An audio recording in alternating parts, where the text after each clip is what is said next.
नमस्ते बच्चों, स्वागत है आपका फिर से 8वीं क्लास के चैप्टर 5 जंतुओं में जनन के प्रश्न उत्तर को लेकर के। आइए एक एक करके सभी प्रश्नों को हल करते हैं। सही विकल्प का चयन करिए। 4 ऑप्शंस दिए हैं, उनमें से जो सही है उस पर आप निशान लगाइए। आंतरिक निषेचन कहाँ होता है? मादा के शरीर में, मादा के शरीर के बाहर, नर के शरीर में, नर के शरीर से बाहर। तो इसका सही जवाब है क, मादा के शरीर में। अगला प्रश्न, हाइड्रा में जनन की विधि क्या है? खंडन, द्विभाजन, बहुविभाजन, मुकुलन। तो सही जवाब है ख, मुकुलन। अगला प्रश्न, मादा युग्मक और नर युग्मक के संयोजन की विधि क्या कहलाती है? युग्मनज, निषेचन, परागण, इनमें से कोई नहीं। तो सही जवाब है निषेचन। अगला प्रश्न, एक युग्मनज में पाए जाने वाले केंद्रकों की संख्या कितनी होती है? कोई नहीं, 1 या 2 या 4। सही जवाब है एक केंद्रक पाई जाती है। अगला प्रश्न, एक टैडपोल जिस प्रक्रिया द्वारा वयस्क मेढक के रूप में विकसित होता है उसे क्या कहा जाता है? निषेचन, कायांतरण, रोपण या मुकुलन। सही जवाब है कायांतरण, मतलब मेटामॉर्फोसिस। अगला प्रश्न, द्विखंडन विधि द्वारा जनन निम्न में से किस में होता है? हाइड्रा में, पैरामीशियम में, अमीबा में, बैक्टीरिया में। तो सही जवाब है अमीबा में। अगला प्रश्न, सही कथन के सामने सही का मतलब टिक का चिन्ह लगाएं। शुक्राणु वृषण कोशिका में परिपक्व होते हैं। तो ये सही है, इसमें टिक लगा देंगे। कैसा टिक? तो ऐसा टिक, ठीक है। अगला प्रश्न, मेढक में बाह्य निषेचन होता है। तो ये सही है। अगला, अमीबा मुकुलन द्वारा जनन करता है। तो ये गलत है। चौथा प्रश्न, निषेचन के परिणाम स्वरूप युग्मनज बनता है। बिल्कुल सही है।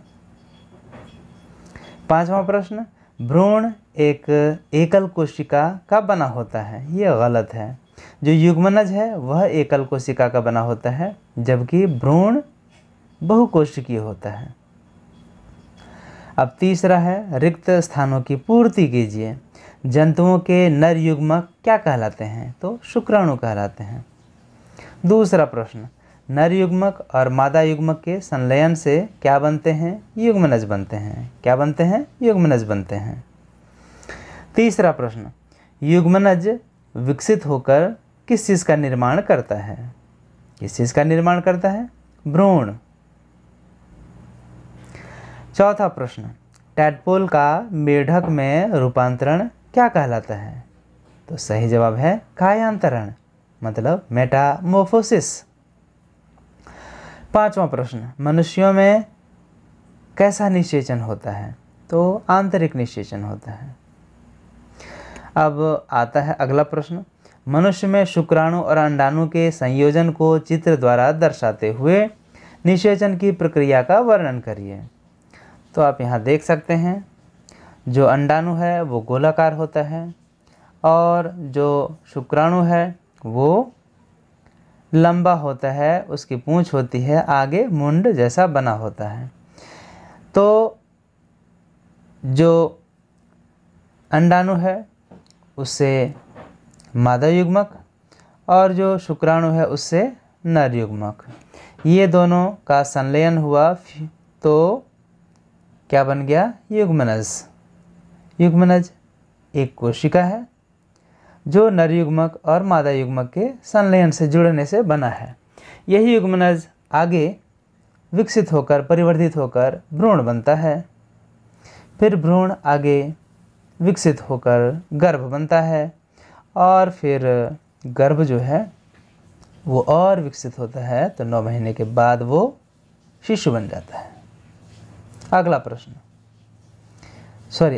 नहीं बल्कि इसी का विस्तार लिखा हुआ मिलेगा आपको। देखते हैं।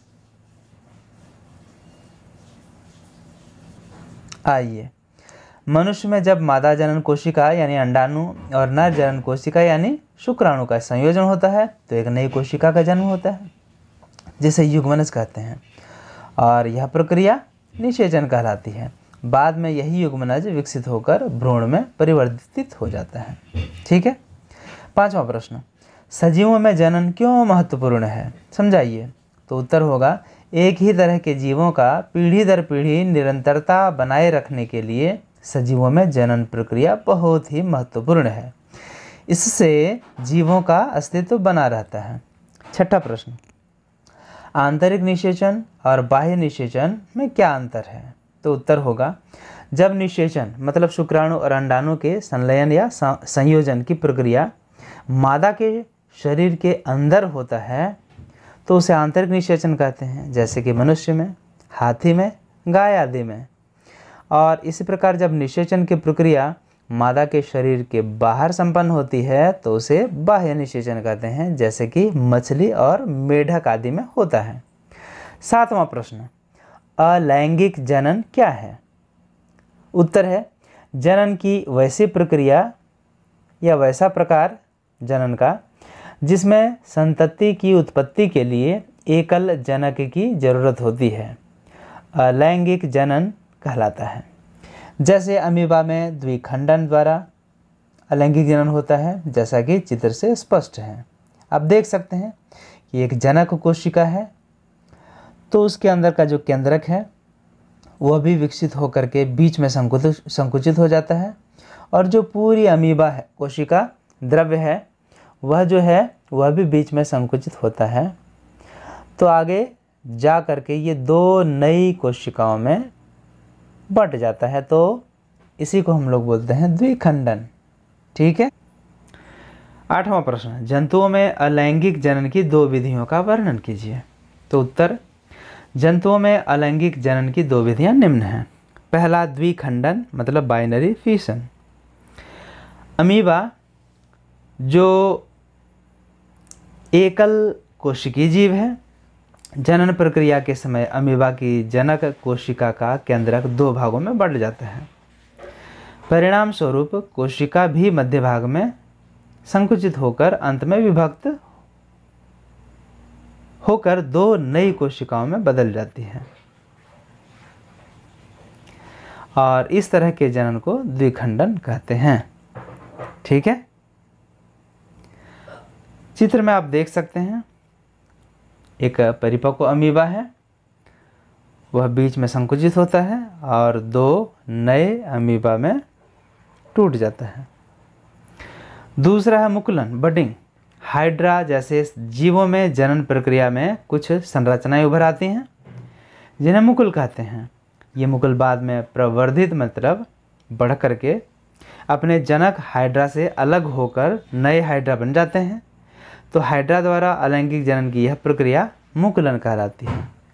आप चित्र में देख सकते हैं कि एक हाइड्रा के नीचे में थोड़ा सा वो उभार आ रहा है, फिर वो उभार बड़ा होता जाता है, और फिर आप देख सकते हैं कि एक दिन वह उभार जो है अपने जनक जो है उससे अलग होकर एक नया हाइड्रा बन जाता है। ठीक है। इसी तरह खमीर में यीस्ट में भी होता है, जो कि एक कवक होता है। आप देख सकते हैं कि केंद्रक है और यह जो पूरा है वह एक जनक कोशिका है।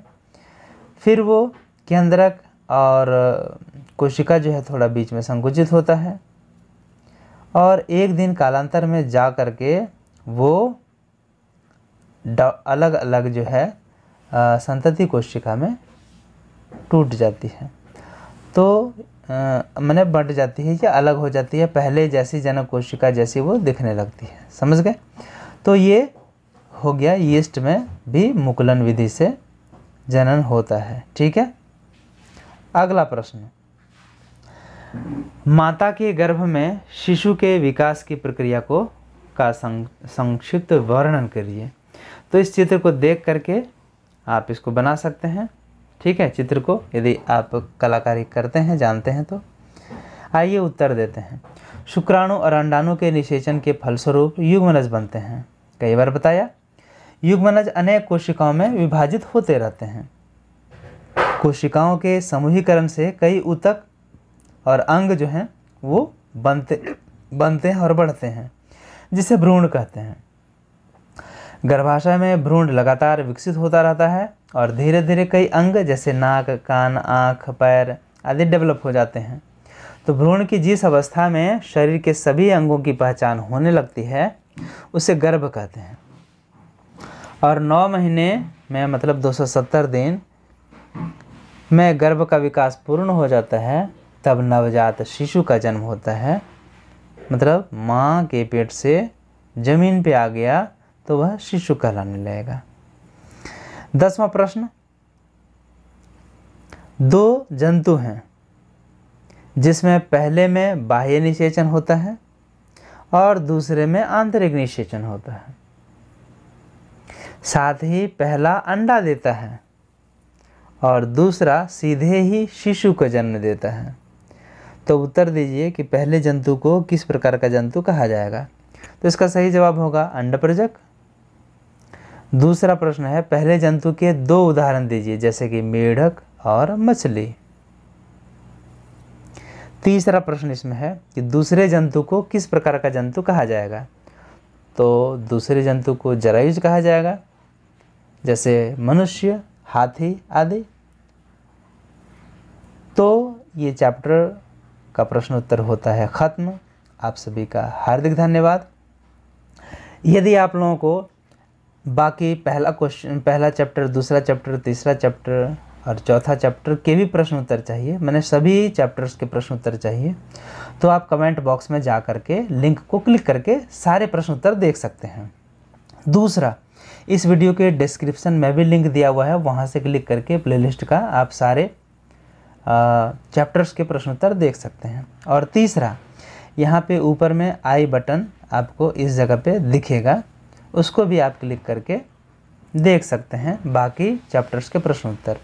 और अंतिम बात कि यहाँ पे आपको पॉपअप भी दिखेगा इस जगह पे, ऐसे चौखुट, वहाँ भी उसको भी आप क्लिक करके देख सकते हैं बाकी चैप्टर्स के प्रश्न उत्तर। तो ठीक है बच्चों, इस वीडियो में इतना ही। मिलते हैं नए चैप्टर के साथ, तब तक आप सभी का हार्दिक धन्यवाद।